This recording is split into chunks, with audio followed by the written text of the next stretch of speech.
Coming up next on the Holistic Wealth Podcast. In that piece, you also said that even your friends revolved around work. And when you were even outside of work, the conversations were still work. And I completely got that because I'm in the capital of Canada too. And we get together on weekends and it's just work. And it's, so what's your substantive again? And what's your position? And I grew up in a culture where it was never, ever discussed. I don't know how many people realize how crucial that is to your well-being when you can disconnect. You're listening to the Holistic Wealth Podcast with host Keisha Blair, author of Holistic Wealth and founder of the Institute on Holistic Wealth. And now, here's your host, Keisha Blair. Today, we have a very special guest with us. We have Kirsten Powers, and Kirsten is no stranger to this podcast. She had a tremendously successful episode prior to this with her book, Saving Grace, which is a New York Times bestseller, which is amazing. And so Kirsten has her own Substack newsletter with an article that went viral.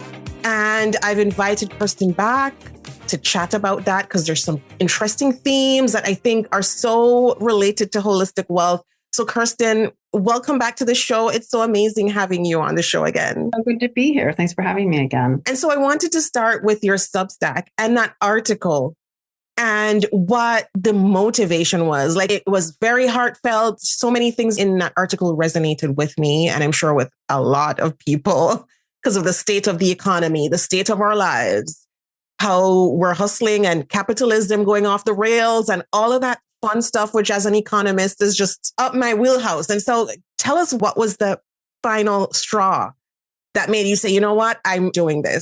That's a good question. I don't know what the final straw was. I know that, and I need to kind of go back, and because I think this is probably going to turn into a book.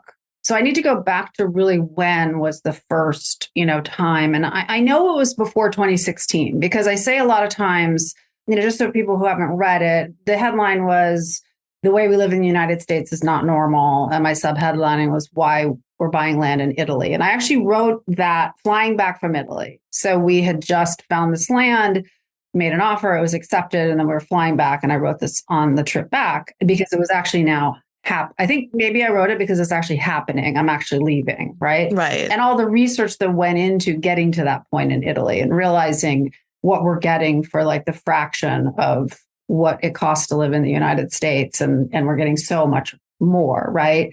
And so I know it was before 2016, only because people often, when I say it, will say, oh, right, yeah, because of, 2016 and what happened and the country went crazy and all the things. And it's no, I was actually thinking about it before that, because even prior to that, it was very hard to live here, right? That's the thing that I think struck me. And I'm Generation X. I grew up in the 70s and the early 80s. And the way we live today is really disconnected from the way I grew up and the way everybody I know of my generation or older grew up. And even some older millennials, I think, have had a similar experience. And so this was before the internet and before social media. Look, we've always been good little consumers in the United States. I don't want to pretend like that hasn't always been a thing, but it's become something entirely different. It really is just culture of consumption, just more.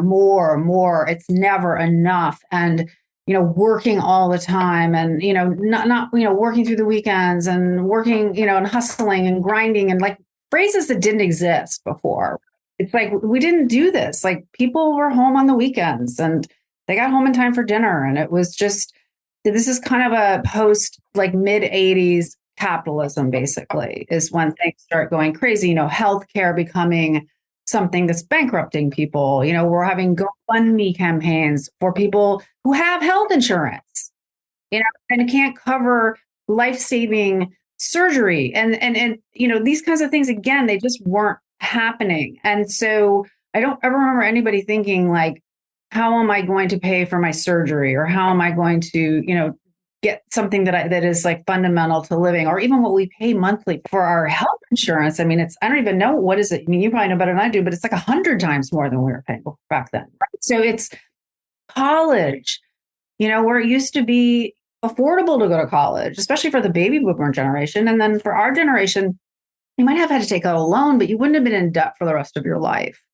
And you wouldn't have been eating up everything that you had. And that we've just accepted this kind of, right? That's what's so bizarre. And if you spend time in other countries, which I've been doing, spending a lot of time in Italy since I met my husband years ago, and really spending a lot of time there with Italians, and not just going somewhere as a tourist, but actually spending time there and talking to people about how they live. And then you start going, what? Like, what? And it's so different. And having more conversations with people, who live in other countries and what it's like and how much it costs to live and how much healthcare is and how much education is and all these kinds of things. And you just start to realize like the US has just become a place that's just too hard to live. And look, I'm a successful person. Like I don't, I left my job at CNN in July or August, but prior to that, I was a pretty successful person who made a decent salary. I don't have kids. And I still was like, how am I even going to survive? Like, will I ever retire? And how would I even pay for that? Like, I don't have a pension. Most of us don't have pensions, right? Not, which again, used to be normal, and so you just start to think about it. And I just started thinking like, I don't really see any other options at this point, and then you add in the toxicity and the everybody fighting and everybody hating each other and all the crazy conspiracy theories. I mean, but you don't even have to add, just even if that didn't exist. There's so much of what you said that resonated with me because I grew up in Jamaica, Gen X too, like you. Grew up in a completely different space where, like relaxing by the beach was the thing. I mean, homework was picking up seashells on the sand, for heaven's sake. Like, so you can imagine in this, obviously I've been living in Canada all my adult life, but still I remember those days. And as I talked about in my book, Holistic Wealth, I took a sabbatical, took my kids back, and they were doing homework, which was like, go to the beach and pick up seashells. And I was like, are you serious? Yeah, it's a different life. So when I read your article with my background, I was just like, yes. And having written this book about how we define success and how we hustle, and it's never enough and being on all the time. So I completely, I have goosebumps talking to you because it's so in line with the thinking and the whole philosophy. And I just wanted to ask you, Kirsten, because you mentioned leaving CNN. And I think in another Substack article you wrote about your time there. I didn't get to delve deep into that one, but I'm sure a lot of listeners are wondering about, that experience and why you left. And also because, as you said, on the face of it, really successful, very nice job. And many people, and what many people don't know is the behind the scenes in terms of the stress that we take on and all of that goes with it. So I just wanted to shed a bit of light on what that was like. Yeah, I think, so it was very stressful. I mean, it was chronic stress. It was chronic stress. And I think it, particularly post 2016, it became really chronic stress. And I wanted to leave, but I didn't leave because who quits a job, right? Yeah. It's like, and have any income. Now, I do have a husband who's a journalist, so we have some income, but he's a journalist. Like, it's like, it's not, this isn't a sustainable forever kind of thing. I do need to be contributing something. And so I didn't really have anything else lined up. And so that felt like it would be irresponsible to leave, but I really wanted to. I was really unhappy. But CNN got bought a couple years ago. And we had these new owners that came in that I wasn't loving, and they basically fired a lot of people. And for some reason, I didn't get fired that time. But when my contract was up just in July, they didn't renew it. So it really wasn't my decision, but I'm glad that it happened. Even if it was scary and, whatever, we're making it work, we're figuring it out. And, we're doing some unorthodox things. Even with Italy, we're taking it out of our retirement. About money. Most money managers do not like that idea. They do not like that, whatever. So we're doing some unorthodox things in order to create the life that we want to create. But I think that for me, it was toxic, and it was having to argue all the time with people who I really feel like were really acting in good faith a lot of times, and just kind of having crazy making conversations, and really had gotten away from, not that I'm not going to pretend like cable news was ever so high-minded, but we did used to talk about issues. mean, I used to have to like talk about like immigration or healthcare policy or things like that. And it just became this kind of 24/7, like what's Trump doing? What's Trump thinking? What's this kind of, and it was really draining me. And almost as soon as I wasn't there anymore, I just had so much energy and I thought, well, I'm just going to put it into things that I love and that I feel passionate about. Absolutely. And putting effort into my Substack and, write another book. And, I'm getting certified in the Enneagram and probably eventually going to do coaching. And so I'm really trying to focus on doing things that I love. Yeah, which is amazing because I think, it's so great to use these opportunities to do what we really love, what we've always wanted to do, and to share that with the world. So, Kirsten, I know people are itching to hear about the nitty gritty of moving to Italy, buying land. What's the comparison like with the US or with North America and Italy? And you actually mentioned in one of those Substack articles the comparison in terms of healthcare and the cost of healthcare. And it's unbelievable when I read that. I was like, but this is crazy. So can you tell us about like what that cost comparison is like? One of my turning points, there were a bunch of them where I kind of was like, what? And one of them was we were there on vacation and I had gotten, I had a pain in my jaw. And when I got back a couple of days later, I had to have a root canal and they just like handed me this bill for $5,000. I couldn't even fathom that they were doing this. And so I was just like in shock over this, because that was a big hit for me. And I just was thinking, what is the average person? Like if my cleaning lady came in it's like, now for this will put her in debt for the rest of her life. You know what I mean? Like I'd be after the interest and everything. And so I just was like, there's something that's just wrong. Like this is just indecent. And so I mentioned it to our friends in Italy. Because I think when I saw them the next time, they're like, oh, whatever happened with your job? Because I didn't know what it was. And I told them. And then my friend Ed, it's a couple that I'm friends with. And he said, oh, they're Americans. And he said, I had a root canal in Italy. Best root canal I ever had. It was $500. Wow. And I was just like, yeah, exactly. And then when we were just there, we were in Puglia, which is in the south, which is where we're buying land. And we were at a dinner with some friends. And one of their friends is a dentist. And so I was telling the story and the dentist said, oh, that would be about 250 euros, which is a little under $300. Right. Wow. So like that just gives you an idea. And then for insurance, it's like if I move there, I'd have to buy insurance. They require you to do that, but it's like $1,000 a year and it covers everything. Mm-hmm. My premium's over $1,000 and it doesn't cover anything. And God forbid something major happens to you. Right. It's like, and so that's just not going to happen there. Like you just don't charge that much in the first place. If for some reason you even had to pay for it, it just isn't going to be that level. And of course, the World Health Organization, the last time they ranked the countries in terms of healthcare, Italy was number 2. So we're talking about one of the best healthcare systems in the world. So why would it be $5,000 here and somewhere between $300 and $500 there? Right? Like what's going on here is criminal. And so there's the healthcare. There's just the cost of living. We're buying 6 acres of land, build a small house. It has a little, they call them trullos there in the south. They're these little old, like we call them like a hobbit house. It's small. It's like a bedroom that we can turn into a little guest suite or something. So, and for everything, we can put in a pool, like all, whatever, on 6 acres of land that is gorgeous with olive trees, with almond trees, with apple trees, with it's beautiful. It has like a wall around it that's like hundreds of years old, beautiful stones. It's 5 minutes from this adorable little, village. It's 25 minutes from world-class beaches. It will cost us less than half of what we pay for our townhome with no yard in Washington, D.C. Wow. Right? It's mind-blowing. Like you can't even compare like the quality of living, it's just, and so sometimes people will say to me like, well, it must be nice to move over there. You'd have to be rich to do that. It's like, it's the opposite. Absolutely.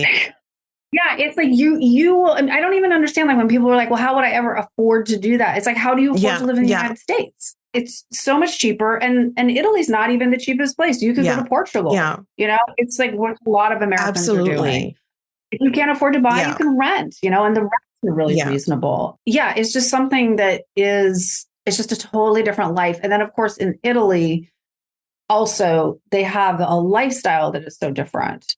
And so a lot of the reason I wanted to be in Italy was to learn that, right? To be around people, because I've never been around that. I mean, except on vacation, right? I mean, I've only grown up in a place that is really about working, even at its best, like even if you go back to when I was growing up, it still was a very driven around like work and this kind of stuff. It wasn't as crazy and out of control, but it wasn't the way it is in Italy, which life is really about enjoying life, being with your friends and your family and in nature and having plenty of downtime and, and all of those kinds of things. And I do feel like I need to be in a culture like that to learn how to have new values. Absolutely. Because that's one of the things that really connected with me when I read that piece, Kirsten, was the cultural aspect. And I think in that piece, you also said that even your friends revolved around work. And when you were even outside of work, the conversations were still work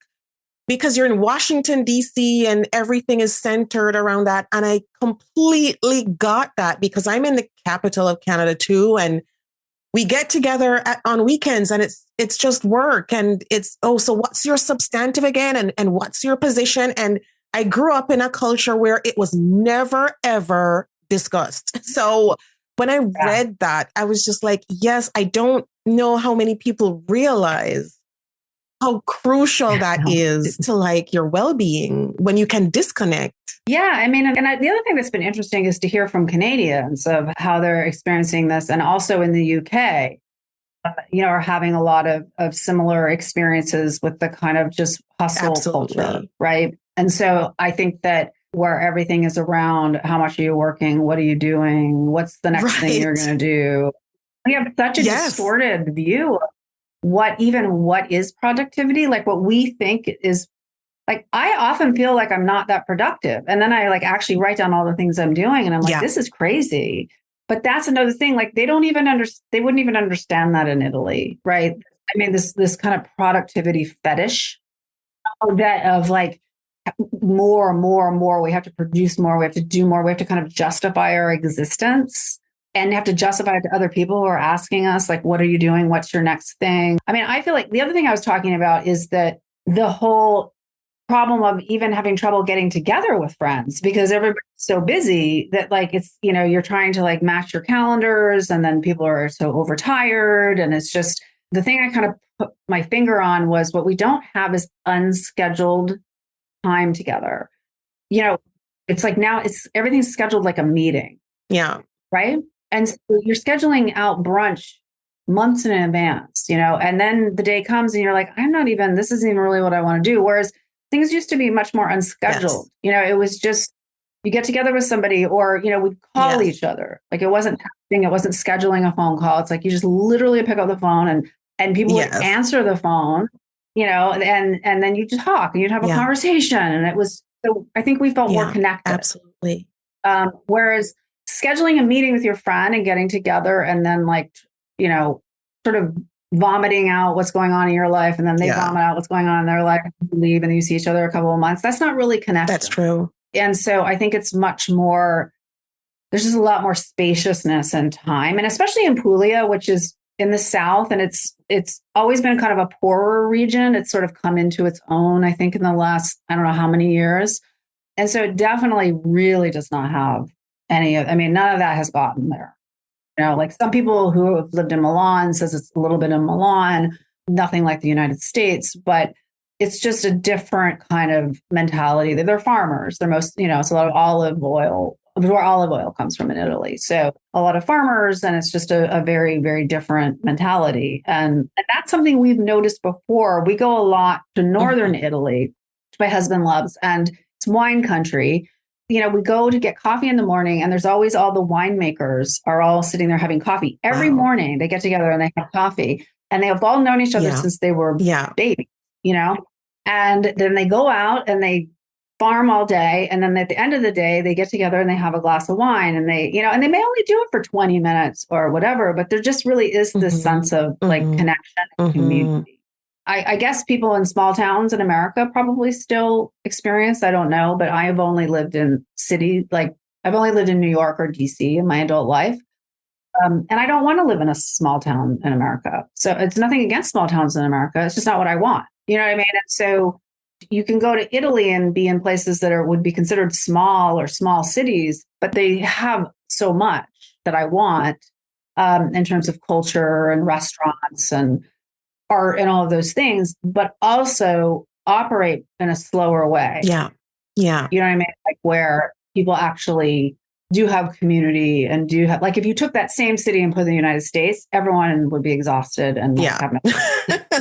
Yeah. It sounds like in terms of retirement, then that I think, this is giving a lot of people listening in food for thought in terms of, even from a holistic wealth perspective, what that retirement should and could look like for them, and to think about how far their dollars can stretch elsewhere. Because you're right, it's actually the opposite.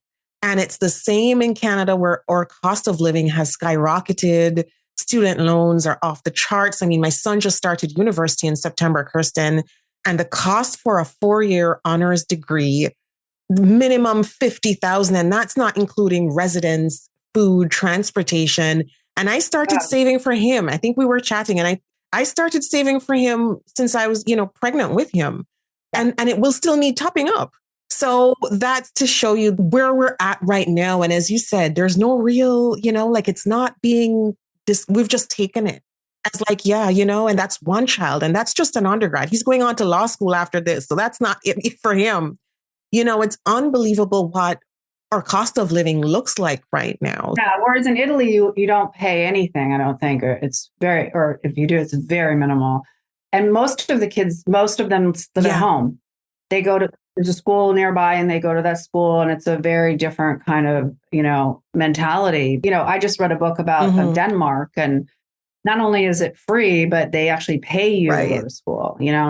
It's just so humane. And you pay a lot in taxes, but you get a lot in taxes. You don't ever have to worry about anything. Everything's taken care of. Yeah. So here I feel like we actually pay more than taxes than I think we realize in the United States. And certainly for what I pay, I'm not getting any of these things. No one's going to take care of me in my retirement. No one's going to, it's like, and then we have to pay all this money for long-term, health, care insurance, which, look, my mom is older, and good luck trying to use it. It's like they make it next to impossible for you. And it's, the whole system is just horrible to navigate. So, I'm a ways off from retiring, but I just feel like I just want to go and I want to have an experience in another country, and definitely for retirement, we really wouldn't have another choice to live the kind of life that we want to live. You know what I mean? It's where I want, to be near water, a beautiful ocean, and live on beautiful land and all that kind of stuff. Here would be, I can't even imagine how much it would cost, truly. Like the same land, same situation in the United States would be, if it was in California, it would be $5 million or something. I don't even, you know what I mean? Like $10 million. I really don't know. Like I can't even get my mind around it because things have gotten so expensive here. Yeah. So I've done a lot of research. And so there are a lot of Americans that are doing this, especially retirees, but also younger people with little kids who are like, I don't want to raise my kids here and I want to see my kids. I want to have a slower life. There are other places you can go that are not in Europe. People are going to Panama, or Mexico. My therapist actually moved to Panama about a year ago and is, absolutely loving it. And, she wanted to raise her son in a different country. And so I hope what my piece did, and I get the sense that it did because it did resonate with so many people, is just open up what's possible, right? It's like, because what's possible? Like, because honestly, even if you had told me I would do this when I didn't have a job, I would have said that's insane. You know what I mean? But instead we're like, no, actually, we're just going to take this money out of our savings that, or out of our retirement. And we're going to we'll also rent this out, so that's another thing because we're not moving there full time yet. So there are creative things to do. You know what I mean? So like, we'll be able to rent it out during the high season because it's a real tourist place, can make the money back, that kind of stuff. It's like, so things I hadn't really thought of, I guess, because we get locked into this idea that, there's just no way, like I'm just stuck here. Right. And this is only for rich people. This is only for, I was having this conversation with a friend this morning who wants to move out of New York City. And I said, why don't you move to Europe? Just live there for 6 months and see what happens. He can do that, and he's not married. He doesn't have kids. And he said, but how would I afford that? How would I move? And I said, I don't know. How do you afford to live in New York City? Like, it's the same thing.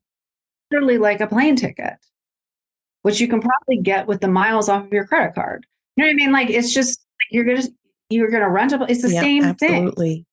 It's like, you do have to figure out the immigration stuff, but most of these places have visas and and so, and then it was, you could kind of see like the light kind of go off a little bit, like, oh yeah, like actually, I could, like, how could you move anywhere? I mean, how could you move to California, or how could you, right? So it's like, you can start just going around, and I loathe Facebook. So I hate to say this, but a great place to go is Facebook has groups for different countries. Like, my therapist found a group she just Googled, she's African-American, and she just Googled best places for Black expats to live. And then she found, Panama was one of the places that came up. And so then she joined a Facebook group for Black people who want to move to Panama. And, and then it was like a group, and it was all this information. And then they actually all traveled down there together and did a tour, sort of investigated on a tour, and they met with all the different people. And then she was like, yep, this is it. And she moved. So I've joined ones for, expats in Puglia, that kind of stuff. And so you can start finding out people who can help you. How do you navigate it? That's great information, Kirsten, for anyone listening in who's thinking of, going abroad, living abroad, migrating. Great information. And I want to thank you again. I mean, you were saying, Kirsten? Oh, I was going to say, I also think if you don't want to move to another country, some people don't want to, and you can't, maybe you just can't. Maybe you have an elderly parent that you're taking care of here or something like that. Another thing to think about is, I would just Google slow living in the United States or in Canada. I'm sure they have it as well. Places that you could move to that are more livable, right? Like, are there places that, if you're living in, particularly if you're living in cities, which have gotten really, really expensive, although everything in the US has gotten expensive. I don't know if that, but it's really gotten to the point where it really doesn't, if you go any place remotely, like where people want to be living, it's insane. But there are ways around it. I think that you can always find a place, where I saw a story on Instagram about 4 couples who've been friends for 30 years, bought some land somewhere in Texas or something and built mini homes and built their own little commune, basically. So each house cost $40,000 to build, those small houses, and created this little, the land wasn't expensive and that kind of stuff. So it's there are different ways to think about it. And also just how can we, while we're still in this situation, what can we kind of let go of to slow down? How can we stop spending money? How can we stop, really simplify, right? Which is what I had to do when I lost my job, which was okay, I'm not getting my hair colored anymore, as you can see. I'm not doing no more facials, no more new clothes, no more, I basically, it's food and shelter. And I fortunately hoarded airline miles. So so I had that, but it's so I think there's ways, a lot of times we get ourselves kind of entrapped also. Yes, the system is a disaster and it needs to be fixed, but we don't need to add to it by, spending money on things that we don't need. Absolutely. But that we've been conditioned to believe we do need, we need the latest of everything and all that kind of stuff, which we don't. And again, if you spend it, and I don't know what it's like in Jamaica, but in Italy, it's not like that. People's houses are small. They don't have a lot of stuff. They drive little cars. They're not remodeling their kitchens and bathrooms. And, it's more like it was growing up here. Yeah. Yeah. It's just a different mentality. And so we kind of have to change how we think. Absolutely. About what life is supposed to be like. Yeah, no, absolutely. And as you were talking, I was thinking about my sabbatical. I talk about that in the book, how I took 1 year off, went to Jamaica. And I simplified, like you mentioned, simplifying, like I sold everything. I put what was left in a 40-foot container and I lived with that. And it was the best because. And I bet it felt amazing. Yeah. I know I sold all my I gave away a lot of my clothes and I sold a lot of my clothes. Yeah. Like when I left TV and I was like, oh my God, this is incredible. Absolutely. And it gave me room to breathe and to think about what's important in life because I didn't have all this stuff to think about and to deal with and to take care of. It was like, it's unbelievable when you simplify what can happen. And yes, we were by the beach in the mountains, 800 feet above sea level, Kirsten. It was amazing for healing, for my mental health. So when I read your article again, like I was just like, yes, this is it. This is exactly it. So I'm so grateful that we had a chance to connect on this and to talk more about what people can do and to look into various options because there's so many options out there. Like don't feel trapped or feel like there's nothing for you. You can actually make it happen. So Kirsten, where can people find you? Really? Mostly on Substack. So I do have an Instagram account and I post my Substack there and it's just my name at Kirsten Powers. That's really the only social media that I use. So either find me on Substack and the newsletter is free to sign up.